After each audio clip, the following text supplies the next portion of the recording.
राजधानी में आंदोलन में खौफ पैदा करने वाले दहशतगर्दों के खिलाफ प्रशासन ने सोमवार को कार्रवाई की। ऐशबाग क्षेत्र में अपने ही मोहल्ले में पड़ोसी पर गोली चलाने वाले पवन खटी का घर जमींदोज कर दिया गया। तो उधर पुराने शहर का आवेदन अपराधी अनस दाना के घर पर भी निगम का हथौड़ा चला। इधर गर्मी के चलते बेरसिया के खेतों में भीषण आग लग गई, जिस पर मुश्किल काबू पाया गया। पुलिस आग लगने के कारणों का पता लगा रही है। इसके अलावा एमपी नगर में बीजेपी मंडल अध्यक्ष द्वारा हाथ ठेले वालों से वसूली का वीडियो सामने आने के बाद आज एफआईआर दर्ज कर मंडल अध्यक्ष राजेंद्र सिंह पर इससे पूर्व में अड़ीबाजी के मामला जो है। इसके अलावा युवक कांग्रेस के अगले चुनाव को लेकर अपनी तैयारी है। तो शहर में करीब एक दशक बाद लोगों को देखने को मिल रही है। राजधानी में आम आदमी का जीना मुहाल करने वाले गुंडे बदमाशों के खिलाफ प्रशासन सख्त हो गया। सोमवार को जिला प्रशासन, पुलिस और नगर निगम की ऐसे ही 2 दहशतगर्द गुंडों के घर जमींदोज कर दिए। निगम कर्मचारियों द्वारा इन दोनों घरों को तोड़ने की कार्रवाई की गई। तर्क दिया गया कि दोनों मकान अवैध और अपराधियों के हैं, लिहाजा तोड़ दिए। लेकिन हकीकत बयां करें तो यह मामा का हथौड़ा था जिसने अपराधियों से उनकी छत छीन ली। हाँ, ये ऐशबाग थाना क्षेत्र में 2-3 दिन पहले ये एक घटना हुई थी, जिसमें ये इन्होंने बंदूक से गोली चला के 6-7 लोगों को घायल कर दिया था। तो उसके संबंध में वरिष्ठ अधिकारियों ने निर्णय लिया कि इस तरह के मामलों में कानून व्यवस्था को स्थापित करने के लिए और एक ये एग्जाम्पल सेट करने के लिए ऐसे लोगों के अतिक्रमण के जो मकान हैं उनको हम लोग तोड़ेंगे। तो उसी की कड़ी में आज एक अरविंद डागर अरविंद खटिक, इनका जो अवैध हिस्सा है मकान का, उसको तोड़ने की कार्रवाई नगर निगम के, रेवेन्यू के और पुलिस विभाग की तरफ से की गई है। जी, बहुत छोटा सा हिस्सा तोड़ा गया है सर, और बताया जा रहा था कि पूरा फ्लोर जो है अवैध है। जी मैम, इसमें इशू ये आ रहा है कि जो भी मशीनें लगा सकते हैं हम यहाँ पर या मैनुअल वर्क कर सकते हैं, उतने में जितना तोड़ा जा सकता था वो तोड़ा जा चुका है। आगे की कार्रवाई धीरे धीरे की जा सकती है, लेकिन यहाँ पर मशीन ले जाने में दिक्कत हो रही है, तो उसको नगर निगम कर्मचारी अपने हिसाब से देख के कर लेंगे। आगे ऊपर का हिस्सा जो था उसको तोड़ दिया गया। बढ़ती गर्मी का है आम आदमी की लापरवाही, जिसके चलते खड़े खेत में आग लग गई, जिसकी चपेट में आसपास के 3-4 और खेत आ गए। आग ने भीषण रूप धारण कर लिया था, जिस पर फायर फाइटर को काबू करने में घंटों की मशक्कत लगी। मामला बेरसिया का है, जहां पर पुलिस ने मामला दर्ज कर जांच शुरू कर दी। ये बेरसिया का बर्री, चीरखेड़ा और मनखाई और बसई, इसके बीच के खेत है। यहाँ पर आग लगी है और मालूम पड़ा है कि गैस पाइपलाइन की जो वेल्डिंग होती है उसमें लापरवाही बरतने पर ये हुई है। तो उसमें अब अपराधी पंजीबद्ध करा रहे हैं आईपीसी के तहत में, और इसकी रोकथाम के लिए बेरसिया और शमशाबाद से फायर ब्रिगेड बुलाए गए थे और आसपास के गांव ने अपने पानी के जो ट्रॉली वो टैंकर होते हैं उसके माध्यम से इसको आग को कंट्रोल किया गया है और दोषी के विरुद्ध कार्रवाई की जा रही है। उधर एमपी नगर स्थित हाथ ठेले वालों से वसूली करने वाले बीजेपी मंडल अध्यक्ष राजेंद्र सिंह पर सोमवार को पुलिस ने एफआईआर दर्ज की है। पिछले दिनों राजेंद्र सिंह द्वारा अड़ीबाजी करने का एक वीडियो वायरल हुआ था, जिसके बाद गृह मंत्री नरोत्तम मिश्रा के कहने के बाद यह मामला दर्ज किया गया। बताया जा रहा है कि जिस हाथ ठेले वाले के साथ मारपीट की गई थी वो गृह मंत्री के क्षेत्र से आता है। इसके बाद पुलिस ने बीजेपी नेता राजेंद्र सिंह पर एफआईआर दर्ज कर ली है। इसमें पुलिस को शिकायत प्राप्त हुई थी मारपीट और गाली गलौज। इसमें प्रथम दृष्टया पुलिस को शिकायत करी गई थी इसके संबंध में, तो पुलिस ने मामला दर्ज किया। इसमें विवेचना जारी है। क्या आरोपी गिरफ्तारी हुई? अभी विवेचना चल रही है, मामला दर्ज हुआ है और अगर साक्ष्य पाए जाते हैं गिरफ्तारी के तो गिरफ्तारी की जाएगी। राजधानी में करीब एक दशक बाद शराब सस्ती हुई, जिसके चलते इन दुकानों पर सुबह से मदिरा पान करने वालों की अच्छी खासी भीड़ देखी। एक लंबे समय बाद मोनोपाली कर शराब ठेके लेने वालों को इस बार नीलामी में ज्यादा प्राइस और कम मुनाफा दिखा, जिसके चलते शहर की कई दुकानें अभी तक नीलाम नहीं हो पाई। ऐसे में पुराना ठेकेदार अपने स्टॉक को खपाने के लिए किसी भी ब्रांड की एक बोतल खरीदने पर दूसरी मुफ्त दे रहा है। सुरापान करने वालों की माने तो लंबे समय बाद उन्हें साल के अंत में सस्ती शराब खरीदने का मौका मिल रहा है। बता दें, शहर में शराब के दाम लगातार बढ़ते ही गए हैं। सूत्र बताते कि देश में सबसे महंगी शराब मध्य प्रदेश में मिलती है और इसमें भी सबसे अधिक महंगाई इंदौर और भोपाल शहर में है। बट ये है कि सुविधाएं मिल रही हैं और पीने वाला तो पिएगा, चाहे कुछ भी हो। अगर 500 की बोतल मिलेगी तो ही पिएगा, एक के साथ एक फ्री मिलेगी तो ही पिएगा।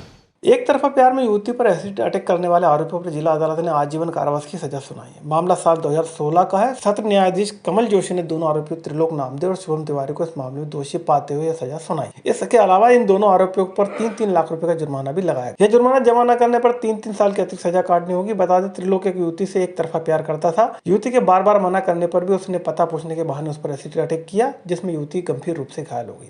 29/3/2022 को माननीय विशेष सत्र न्यायाधीश श्री कमल जोशी साहब के यहाँ से ये जजमेंट पारित पड़ा हुआ था और शादी के लिए उन्हें प्रेशराइज कर रहा था। फरियादिया बार बार मना कर रही थी। जब फरियादिया ने मना किया तो इन्होंने रंजिशवश उस पर एसिड अटैक किया, उसको जान से मारने की कोशिश की गई। उत्तर प्रदेश में गर्मी का प्रकोप बढ़ता जा रहा है, लिहाजा 1 दर्जन से अधिक जिलों में लू चलने की संभावना है। मौसम विभाग की माने तो आने वाले दिनों में दिन और रात का पारा चढ़ेगा तो वहीं अधिकांश स्थान शुष्क रहेंगे। ऐसे में अप्रैल की शुरुआत तक अधिकांश जिलों में पारा 40 पार या इसके ऊपर जाने की संभावना है। मौसम विभाग की माने तो आने वाले दिनों में छतरपुर, नौगांव, नर्मदापुरम, शाजापुर में गर्मी अपना रौद्र रूप दिखाएगी तो वहीं राजधानी में अधिकतम तापमान 40 डिग्री पर रहने की संभावना है।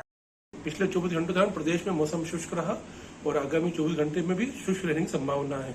और पिछले 24 घंटे में नर्मदापुरम, खरगोन, रतलाम, ग्वालियर, गुना, नौगांव में लू और दमोह में लू का प्रभाव रहा। आगामी 24 घंटे में तीव्र लू नर्मदापुरम, ग्वालियर, छतरपुर में चलने की संभावना है एवं लू खंडवा, खरगोन, गुना, रतलाम, शाजापुर, दतिया, सतना, सागर, दमोह, रीवा, जबलपुर में चलने की संभावना है। भोपाल में अधिकतम तापमान 40 डिग्री और न्यूनतम 20 डिग्री रहने की संभावना। एमपी में अगले साल चुनाव है, लिहाजा एक बार फिर से व्यापम का झंडा बाहर आ गया। युवक कांग्रेस के प्रदेश अध्यक्ष विक्रम भूरिया ने सोमवार को पीसीसी में पत्रकार से चर्चा में कहा कि प्रदेश सरकार व्यापम के जरिए बेरोजगार और युवाओं से ठगी कर रही है, जबकि यहाँ पर चलने वाले फर्जीवाड़े के चलते अयोग्य लोगों को नौकरी मिल रही है। विक्रांत ने आरोप लगाया कि प्रदेश बीजेपी अध्यक्ष वीडी शर्मा के क्षेत्र के लोग कृषि विस्तार अधिकारी परीक्षा में पहले 10 में शामिल है, जो इस घोटाले की हकीकत बयां करता है।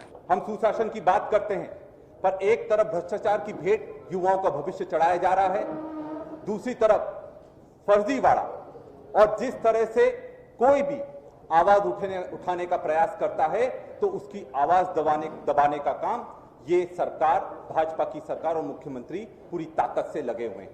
इसमें सबसे बड़ी बात यह है कि ये जो एग्जामिनेशन थी, परीक्षा थी, ये 2020 की थी।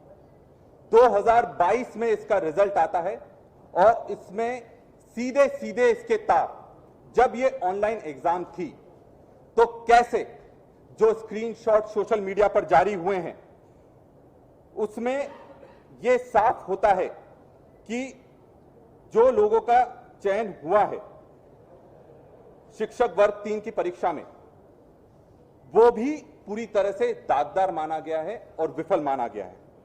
और जो शिक्षक वर्ग 3 की जो पलायन की बात हम करना चाहूंगा मैं इसमें एक विशेषकर, इससे पहले मैं दूसरी बात शुरू करूं। मध्य प्रदेश के नारकोटिक आयुक्त राजेश ढाबरे की माने तो एक 3600 हेक्टर और एक 14,000 बीघा जमीन पर अफीम की अवैध खेती हो रही थी, जिसके सूचना मिलने पर कार्रवाई कर इस फसल को नष्ट कर दिया गया है। यह कार्रवाई अरुणाचल प्रदेश में की गई, जिसके लिए एक ऑपरेशन को वज्र शक्ति नाम दिया गया था। इस दौरान स्थानीय प्रशासन, पुलिस और सीआईएसएफ की संयुक्त टीम ने यह कार्रवाई कर खड़ी फसल को नष्ट किया है। असम और मेघालय के बीच 50 साल पुराना सीमा विवाद खत्म हो गया है। दोनों राज्यों के मुख्यमंत्रियों ने दिल्ली में एक समझौते पर हस्ताक्षर कर विवाद का अंत कर दिया। विवाद खत्म कराने में केंद्रीय गृह मंत्री अमित शाह की बड़ी भूमिका है। तालिबान हुकूमत ने एक नया फरमान जारी कर सरकारी कर्मचारियों के लिए दाढ़ी रखना अनिवार्य कर दिया है। बिना दाढ़ी वाले सरकारी कर्मचारियों को ऑफिस आने से रोका जा रहा है, साथ ही उनके ड्रेस कोड की भी जाँच की जा रही है। प्रधानमंत्री इमरान खान के खिलाफ अविश्वास प्रस्ताव पर बहस कल हो सकती है और इसके बाद वोटिंग भी होगी। गृह मंत्री शेख रशीद ने मीडिया से बात करते हुए कहा कि प्रस्ताव पर वोटिंग 3 अप्रैल को होगी। भाजपा को हराने पश्चिम बंगाल की मुख्यमंत्री ममता बनर्जी ने सभी गैर भाजपाई मुख्यमंत्रियों और विपक्ष के सभी नेताओं को चिट्ठी लिखी है। पत्र में कहा है कि भाजपा के खिलाफ लड़ाई में सभी दल एकजुट हो जाएं, तभी हमारी जीत संभव है। मार्च खत्म होने से पहले ही मध्य प्रदेश के 7 जिलों में लू चलने लगी। वहीं राजस्थान, बिहार, हरियाणा के अलावा हिमालय के कुछ जिलों में अभी पारा बढ़ेगा। छत्तीसगढ़ में पारा 40 के पार हो गया है। देश में महंगाई की आग लगातार भड़क रही है। केंद्र सरकार ने पिछले 7 दिनों में 7वीं बार डीजल पेट्रोल के दाम बढ़ाए। पेट्रोल 80 तो डीजल 70 पैसे प्रति लीटर महंगा हुआ है। 370 हटने के बाद जम्मू कश्मीर में देश के कई राज्यों के 34 लोगों ने यहाँ आकर संपत्ति खरीदी। इसकी जानकारी केंद्रीय गृह राज्य मंत्री नित्यानंद राय ने लोकसभा में दी। पाकिस्तान के इस्लामाबाद के दिल्ली में हुए भीषण हादसे में 3 महिला समेत 10 लोगों की मौके पर मौत हो गई, जबकि कई लोग घायल हैं। वहीं मौतों का आंकड़ा बढ़ सकता है। पंजाब में कपास की फसल के मुआवजे की मांग कर रहे किसानों पर पुलिस ने लाठीचार्ज किया है, जिसमें 6 किसान घायल हैं और उन्हें अस्पताल में भर्ती कराया गया है, जिनकी हालत गंभीर बताई जा रही है।